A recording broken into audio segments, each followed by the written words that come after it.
Welcome to this spicy question video. So I guess I'm a little bit interested in some of the very hardest questions that get asked on GCSE maths, and I'm going to refer to these as spicy questions. And I've just pulled a random one out, a last question, a final question from GCSE maths. So picture the scene. You've got through paper 1, paper 2, you're on paper 3. And you've got to the very last question. This is what you might expect to see. So all I've done is copied and pasted this picture into my slide deck. I don't really know what I'm doing, so you get an opportunity to watch how I approach a problem starting from scratch. The thing I'm going to do is just show the problem full size. You might wish to now pause the video and have a go at this question. One thing I've not put on here is this question was worth 5 marks. So you may wish to pause the video, give yourself a go as an opportunity to give this a go. It's paper free, so you can use a calculator.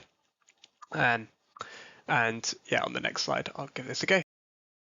Okay, so right, when I look at this question, I see there's a few things that jump out at me, and I guess the first thing I do when I start a problem is just think about what I can do, what are my options.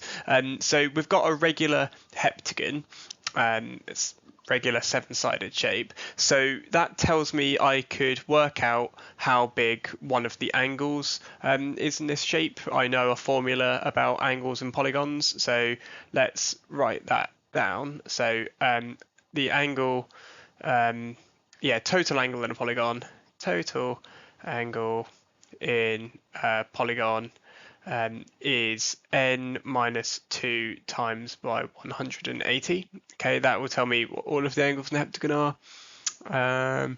I'm told the area of a triangle.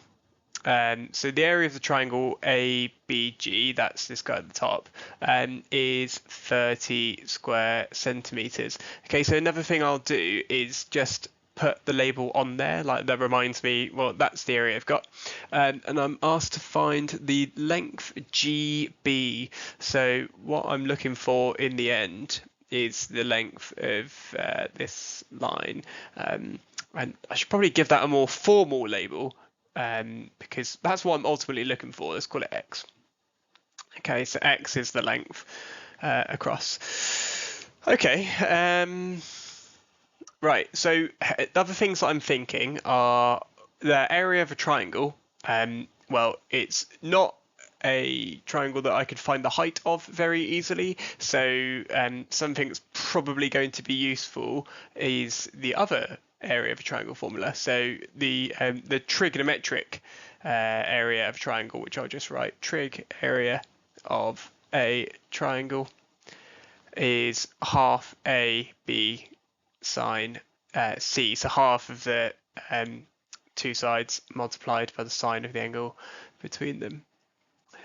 Okay, right. I'm just going to start working on things then. So I think I'll probably use that formula. So I'm going to draw out the triangle a bit bigger. So the triangle I'm going to end up using has got a base length x. That's the thing I'm finally going to be finding. It's got an area of 30 square centimeters. It's also got this angle in it here. Let's mark that in red as well. Let's mark that in red.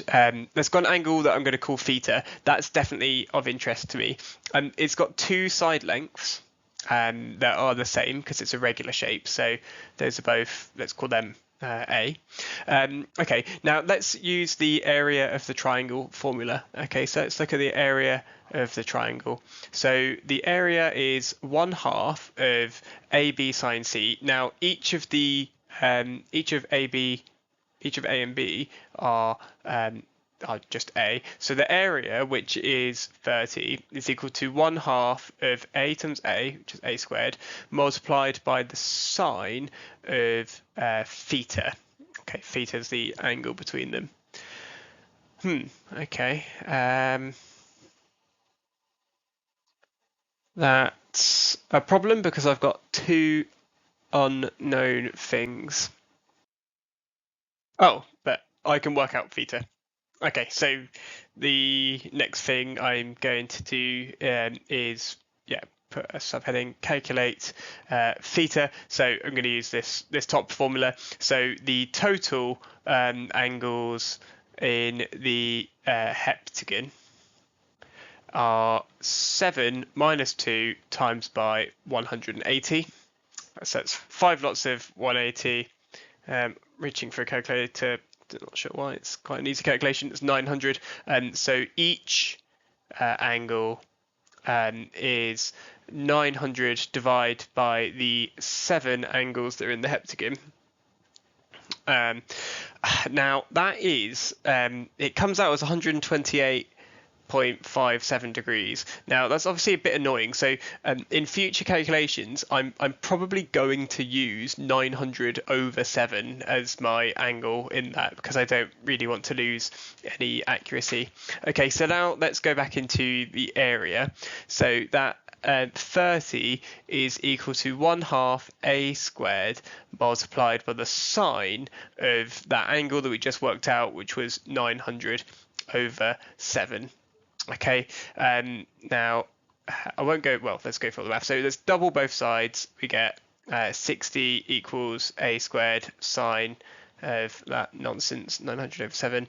So a squared is 60 over sine 900 over 7, and from that I can work out then, well, let's go through it all. So a squared is, I'm just plugging this into my calculator, 60 over sine of 900 divided 7.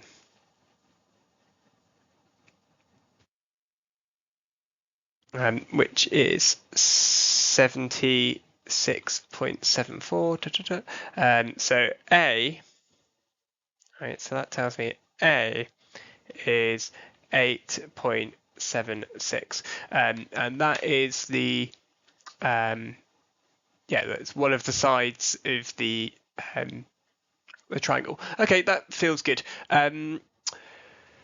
The third thing I'm going to use, so I've used the angle in a polygon, I've used the area of a triangle. The third thing I'm going to use, which I'll write in purple just above this picture of the triangle, is the cosine rule. So the cosine rule is a squared plus b squared, a squared equals b squared plus c squared minus 2bc cos a. Now in the context of this triangle, that's going to give us x squared is a squared plus a squared minus 2a times a, which is a squared, cos x, which is going to be cos theta.